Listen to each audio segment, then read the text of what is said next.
What's up, J Fusion fans, and welcome to the first video game lore video on this channel. Now, I have been really excited to make this video for quite some time, and in fact, in order to make this video, I actually did some research to prepare for this, so I hope you guys enjoyed this one. So, talking about games with rich lore and story, one of the more popular games that come to mind would be the Final Fantasy franchise. And to me personally, my favorite Final Fantasy game in terms of lore and story would be Final Fantasy Tactics, particularly the PSP version, but I guess I could talk about that in a separate video, like reviewing the actual game in general. But nonetheless, so in order to talk about this video, by the way, I'm actually not going to focus on Ramza Biyul and his story. In fact, I probably wouldn't even mention Ramza as much, like he's not actually important here. But what I'm actually going to focus on is the conflict that started the events of the game in the first place, and that is the War of the Lions. And if anyone has played the PSP version, it will be on the title as well. So, Final Fantasy Tactics: The War of the Lions. So again, that is my favorite version. I could probably talk about it in a separate video. So, anyways, let's move on with the story. Minor spoilers, by the way, to anyone who hasn't played, but I will mention some important events of this story. So, what happened during the War of the Lions? Now, it all started with King Undoria at Kasha of Ivalice, who was sick and dying of the Black Death, a disease heavily inspired by the Black Plague that we have here on our world. So, King Undoria at Kasha dies, and of course, an heir is needed to sit on the throne. And King Ondoria's son, Prince Orinus, was only 2 years old at the time of his death. So, thinking that he may be too young to sit on the throne, another claimant has been introduced, which is Ovilia at Kasha, the king's sister. So, it's basically a conflict for who gets to sit on the throne. We have Prince Orinus and Princess Ovilia, of course. However, the conflict isn't actually between them, it's the people supporting them. So, Prince Orinus is supported, of course, by his mother, Queen Luviria, and his uncle, Queen Luviria's brother, Duke Larg. Princess Ovilia is backed by Duke Goltana. So, both Dukes Larg and Goltana were veteran military men who had fought in a previous war called the 50 Years' War between Ivalice and a neighboring kingdom named Ordalia. But this event is only mentioned in the game, it doesn't happen, so we're only going to focus on the War of the Lions. So it's basically a power struggle between both of them because when uh, either Prince Orinus or Ovilas gets to sit on the throne, the dukes uh, practically become regents, like they actually hold the power to govern with only the new king or queen as a figurehead. So, yeah, it's basically a battle between them. So, the events of the game eventually play out, of course. So, uh, to cut the story short, okay, making long story short, so what happened is uh, Princess Ovilia uh, eventually gets to sit on the throne as new queen of Ivalice. Queen Loviria gets captured and imprisoned, leaving Prince Orinus as a fugitive, and he escapes to a place called Romanda. So it's basically the summary of what happened. So why is this event quite interesting? So why is it interesting to me? Now, this uh, event or this conflict in the game is inspired by an actual war called the War of the Roses.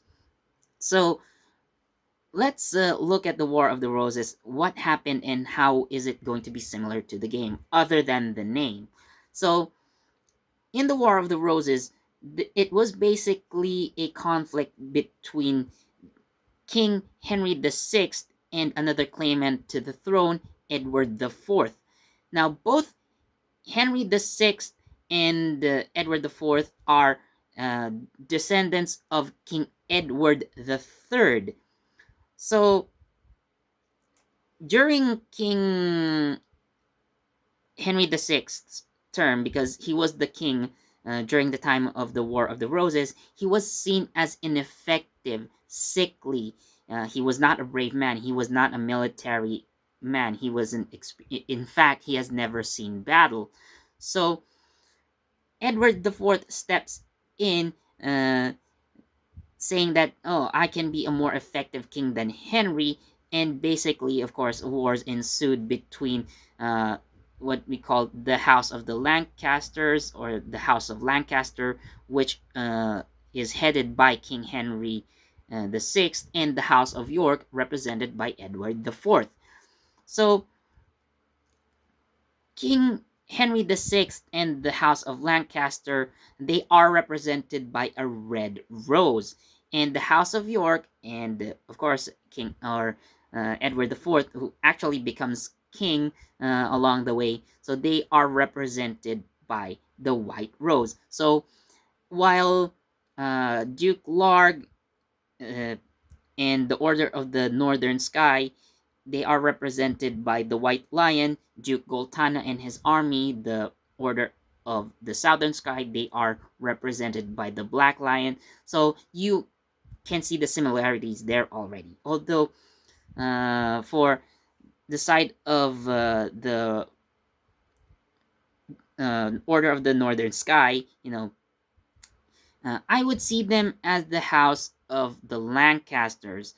So uh, of course, on the other side, Princess Ophelia's side would be basically the House of York.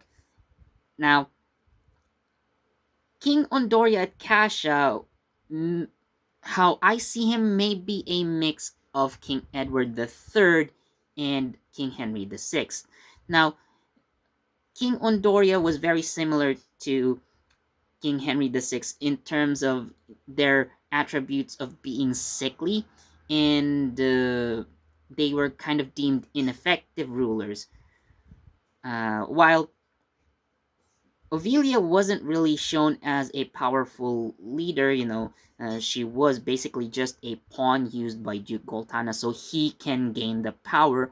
So she basically just represents Edward IV. Now, going back to King Ondoria a little bit, so I said that he is a mix of Henry VI and Edward III because, well, Edward III was the ancestor of both Henry VI and Edward IV, so they're kind of like they're second degree or third degree cousins, I think, but nonetheless, they come from the same lineage.